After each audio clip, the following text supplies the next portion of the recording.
This is my Tern GSD P00, and I've been told maybe the only one of its kind in the States. It's a GSD P00 retrofitted with an Enviolo Automatiq, and I haven't found any online evidence of another one in existence. So it might be the only one in the world. Who knows?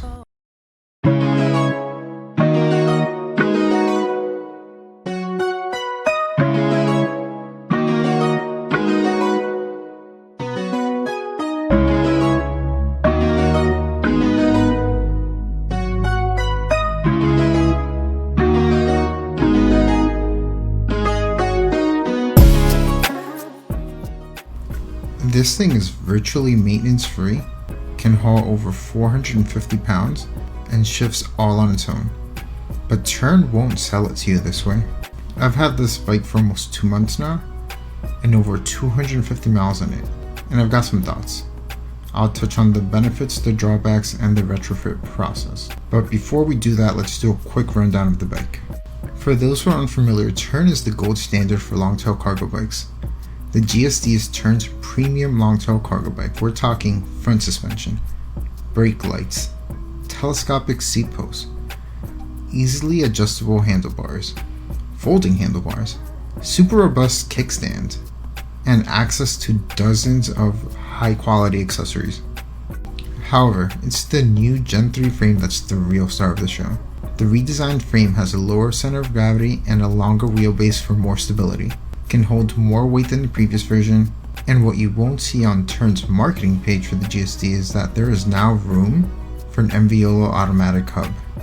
And speaking of Enviolo, they are known for their continuously variable transmission hubs. Instead of a traditional 10-speed bike that would have 10 distinct gears, the Enviolo hub will give you a certain range with technically infinite gears in between. You can think of it as like a volume dial where you have a more fine-grained control. And this stepless shifting is actually kind of what makes the Automatiq feel so special. It almost feels like you're never shifting at all. So what are the actual benefits of the Automatiq system on a bike like the Tern GSD? The first is an obvious one. It automatically shifts for you, and you're always at your preferred cadence. Once again, it almost feels like you're never actually shifting.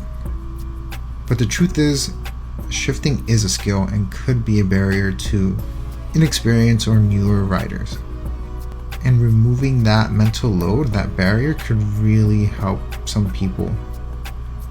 And while not necessary for me as an experienced rider, it is still actually super convenient to weave through traffic, especially while hauling cargo, and not have to think about shifting.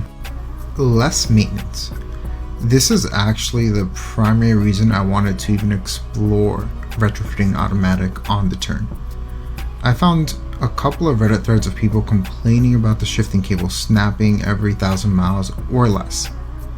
I wanted my cargo bike to be as reliable and maintenance free as possible, which is why I was so set on getting a belt drive and ultimately having some form of electronic shifting.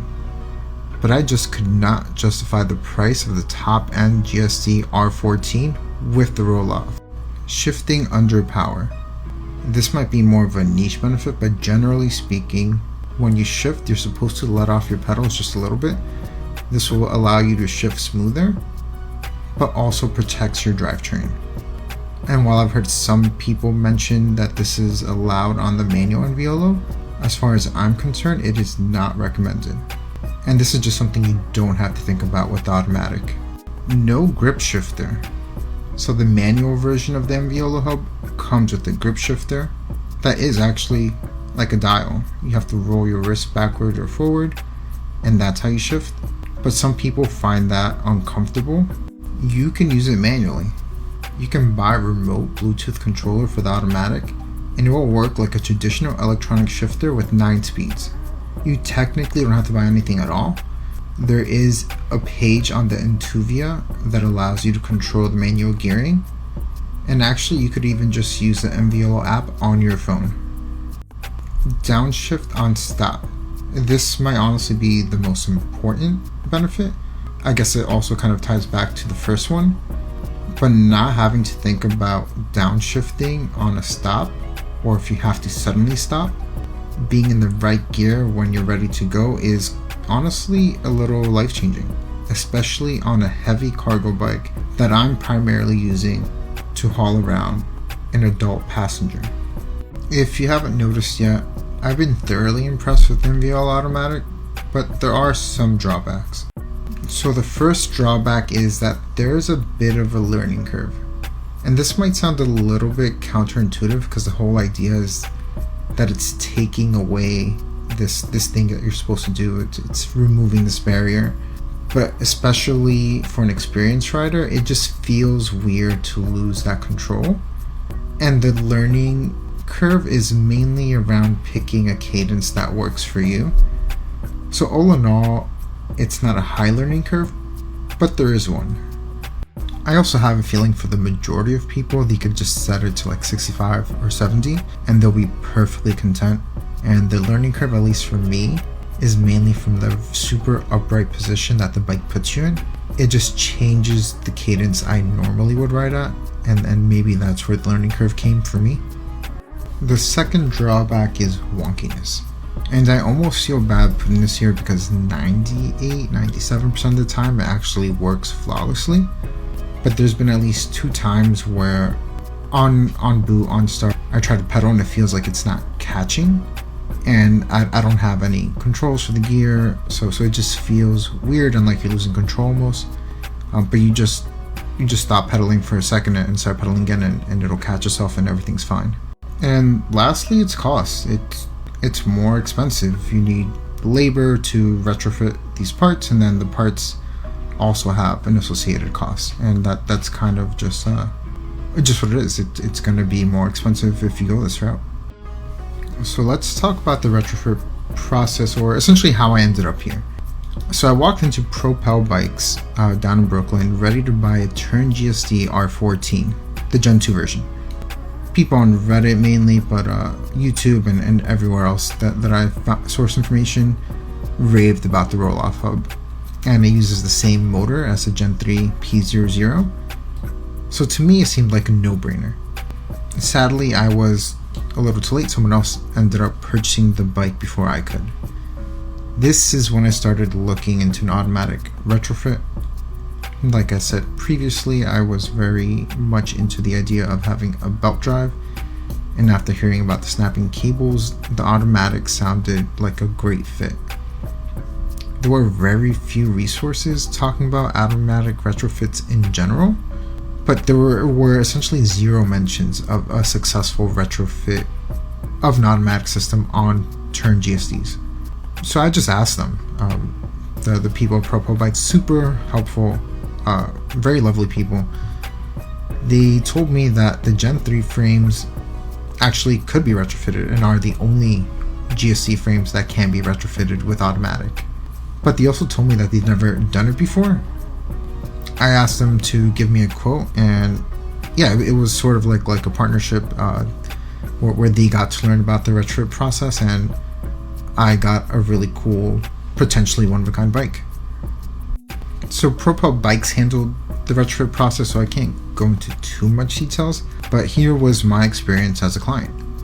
As far as the quote, the parts were roughly $520, and labor was quoted at $400. I ordered the bike and it took about 4 weeks for the shop to receive the bike, and it would be about another week before they called me that it's ready to pick up. During that 1 week of the installation, I was informed that there was an issue with the Perion display that originally comes with the P00, and that it would need to be upgraded since it was not compatible with the automatic retrofit process. So that added to the cost as well, and Intuvia retrofit kit is about another $200. So in total it was about an extra $1,100. So it's definitely not cheap, but it's definitely cheaper than paying a $4,000 premium for a Rohloff.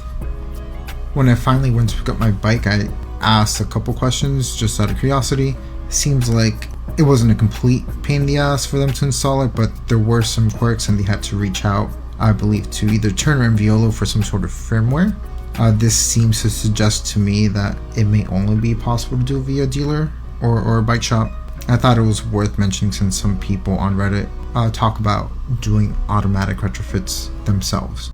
I really like the experience of automatic shifting on a cargo bike. I would never recommend a system like this on a sportier bike, but I think I wholeheartedly recommend it on an upright, comfortable, and utilitarian bicycle like the GSD.